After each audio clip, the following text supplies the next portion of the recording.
Hi hello guys, welcome back to my channel. இன்றைக்கி நம்ம சேனலில் வெஜ் நூடுல்ஸ் எப்படி செய்கிறதுன்னு பார்க்கலாம். இது நீங்கள் பிரேக்ஃபாஸ்ட் ஒரு டின்னருக்கு செஞ்சு சாப்பிட்லாம், ரொம்பவே நல்லாயிருக்கும். இந்த நூடுல்ஸை நம்ம வீட்டிலே செய்கிறதுனால ரொம்பவே ஹைஜீனிக்காக இருக்கும். இந்த ரெசிபி செய்கிறதுக்கு ஃபஸ்ட்டு நூடுல்ஸை பாயில் பண்ணி எடுக்கணும். இந்த மாதிரி ஒரு கடாயில் 2 லிட்டர் அளவுக்கு தண்ணி சூடு பண்ணிக்கோங்க. இப்போ இந்த தண்ணியில் 2 டீஸ்பூன் அளவுக்கு எண்ணெய் சேர்த்துக்கோங்க. இது எதுக்காக சேர்க்குறோன்னா நூடுல்ஸ் ஒன்றோட ஒன்று ஒட்டாமல் வரணும். இது கூடவே 1 டீஸ்பூன் அளவுக்கு உப்பு சேர்த்துக்கோங்க. தண்ணி லைட்டாக கொதி வரப்போது நூடுல்ஸ் ஆட் பண்ணிக்கோங்க. நான் இன்றைக்கி ஒரு 2 பேக்கெட் அளவுக்கு நூடுல்ஸ் எடுத்திருக்கேன். 2 பேக்கெட் நூடுல்ஸ் அளவு ஒரு 6 பேர் அளவுக்கு தாராளமாக சாப்பிட்லாம். இப்போ ஸ்டவ்வை மீடியம் ஃப்ளேம்லேயே வச்சுட்டு நல்லா மிக்ஸ் பண்ணிக்கோங்க. நூடுல்ஸ் ஒரு 90% மட்டும் வெந்து வரணும். ஸோ அது வரைக்கும் வேக வச்சுக்கோங்க. இது நீங்கள் ஃபுல்லாக வேக வச்சிட்டிங்கன்னா குழஞ்சி போயிடும். ஸோ 90% அளவுக்கு மட்டும் வேக வச்சுக்கோங்க. இப்போ பார்த்தீங்கன்னா நூடுல்ஸ் நல்லாவே வெந்துருச்சு. இந்த ஸ்டேஜில் ஸ்டவ் ஆஃப் பண்ணிவிட்டு இதில் இருக்கிற தண்ணியை வடிச்சிருங்க. இப்போது இதை 2 to 3 times cold water use பண்ணி வாஷ் பண்ணிக்கோங்க. நம்ம இந்த நூடுல்ஸ் வாஷ் பண்ணுறதுக்கு கோல்டு வாட்டர் தான் யூஸ் பண்ணணும்.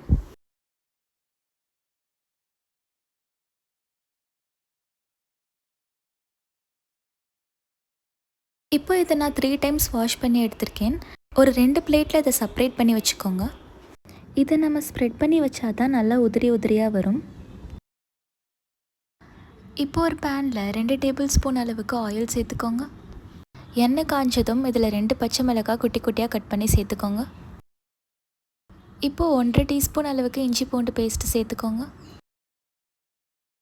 ஸ்டவ் ஹை ஃப்ளேம்லேயே இருக்கட்டும். இதோட கலர் சேஞ்ச் ஆகிற வரைக்கும் இதை நல்லா வதக்கிக்கோங்க. கலர் நல்லா சேஞ்ச் ஆனதுக்கப்புறமா தான் இதில் நம்ம வெஜிடபிள்ஸ் ஆட் பண்ண போகிறோம். 2 கேப்சிகம், 3 கேரட், 3 வெங்காயம், கொஞ்சமாக முட்டைக்கோஸ் கட் பண்ணி வச்சுருக்கேன். இதை நான் கட் பண்ணியிருக்க மாதிரியே நீட்டாக கட் பண்ணிக்கோங்க.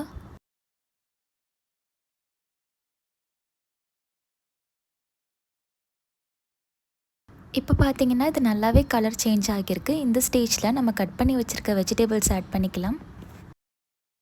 நீங்கள் இதில் உங்களுக்கு பிடிச்ச மாதிரி வெஜிடபிள்ஸ் ஆட் பண்ணிக்கலாம். பட் அது சீக்கிரமாக வேகிற மாதிரி இருக்கணும். இதில் நீங்கள் பீன்ஸ், பட்டாணி கூட ஆட் பண்ணிக்கலாம். ஸ்டவ்வை ஹை ஃப்ளேம்லேயே வச்சு வதக்கிக்கோங்க. லோ ஃப்ளேமில் வச்சு வதக்காதீங்க, ஏன்னா காய்கறி எல்லாமே சாஃப்ட் ஆயிரும். அப்படி ஆகக்கூடாது. நூடுல்ஸ்க்கு காய்கறி கொஞ்சம் க்ரன்ச்சியாக இருந்தால் தான் நல்லாயிருக்கும். ஸோ ஹை ஃப்ளேம்லேயே வச்சு வதக்கிக்கோங்க. இப்போ பார்த்தீங்கன்னா காய்கறி ஒரு 50% வதங்கியிருக்கு. இந்த ஸ்டேஜில் ஒரு 1.5 டேபிள் ஸ்பூன் அளவுக்கு மிளகாய் தூள் ஆட் பண்ணிக்கோங்க. 1/4 டீஸ்பூன் மஞ்சள் தூள், 2 டேபிள் ஸ்பூன் அளவுக்கு நூடுல்ஸ் மசாலா சேர்த்துக்கோங்க. 1லேருந்து 1.5 டீஸ்பூன் அளவுக்கு கரம் மசாலா சேர்த்துக்கோங்க. இப்போ 1 டேபிள் ஸ்பூன் அளவுக்கு மிளகுத்தூள், 1 டீஸ்பூன் அளவுக்கு உப்பு ஆட் பண்ணிக்கோங்க. ஸ்டவ்வை இப்போ லோ ஃப்ளேம்லேயே வச்சுட்டு மிக்ஸ் பண்ணிக்கோங்க. இப்போ இதில் 1லேருந்து 2 டேபிள் ஸ்பூன் அளவுக்கு சோயா சாஸ் ஆட் பண்ணிக்கோங்க. 3 டேபிள் ஸ்பூன் அளவுக்கு டொமேட்டோ கெச்சப் ஆட் பண்ணிக்கோங்க. உங்களுக்கு காரம் அதிகமாக வேணும்னா க்ரீன் சில்லி சாஸ் கூட ஆட் பண்ணிக்கலாம். இப்போ இதில் 2 டீஸ்பூன் அளவுக்கு வினிகர் சேர்த்துக்கோங்க. இந்த சாஸ்லாம் உங்கள் டேஸ்ட்டுக்கு ஏற்ற மாதிரி அதிகமாகவோ இல்லை கம்மியாகவோ சேர்த்துக்கலாம். இப்போ ஸ்டவ் மீடியம் ஃப்ளேமில் வச்சுட்டு இதை நல்லா மிக்ஸ் பண்ணிக்கோங்க. இதை ஒரு 2 நிமிஷம் அளவுக்கு மிக்ஸ் பண்ணிக்கோங்க.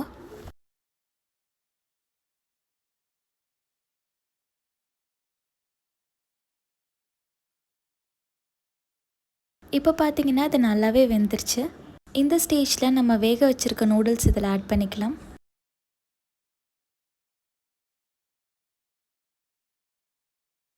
உங்களுக்கு நூடுல்ஸ் ரொம்ப நீளமாக இருக்கிற மாதிரி இருந்துச்சுன்னா வேக வைக்கிற டைம்லேயே கொஞ்சம் உடச்சி வேக வச்சுக்கோங்க. இதில் கொஞ்சம் கொஞ்சமாக நூடுல்ஸ் ஆட் பண்ணி மிக்ஸ் பண்ணிக்கோங்க. அப்போ தான் மசாலா நல்லா ஒட்டும். இது கொஞ்சம் ஜென்டலாக தான் மிக்ஸ் பண்ணணும், இல்லைனா நூடுல்ஸ் உடஞ்சிரும்.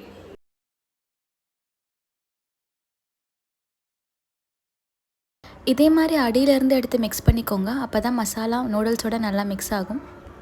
இதே மாதிரி கொஞ்சம் கொஞ்சமாக ஆட் பண்ணி நீங்களும் மிக்ஸ் பண்ணிக்கோங்க. அந்த கிரேவியோட இந்த நூடுல்ஸ் நல்லா மிக்ஸ் ஆகணும். ஒரு 2லேருந்து 3 நிமிஷம் வரைக்கும் அதை நல்லா மிக்ஸ் பண்ணுங்கள்.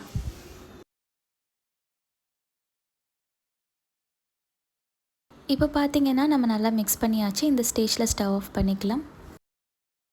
அவ்வளோதான், டேஸ்டியான வெஜிடபிள் நூடுல்ஸ் ரெடி ஆயிடுச்சு. இது நீங்களும் ட்ரை பண்ணி பாருங்கள். இது வந்து சாப்பிட ரொம்பவே டேஸ்டியாக இருக்கும். உங்களுக்கு இந்த வீடியோ பிடிச்சிருந்துச்சுன்னா லைக் பண்ணுங்கள், ஷேர் பண்ணுங்கள், சப்ஸ்கிரைப் பண்ணுங்கள்.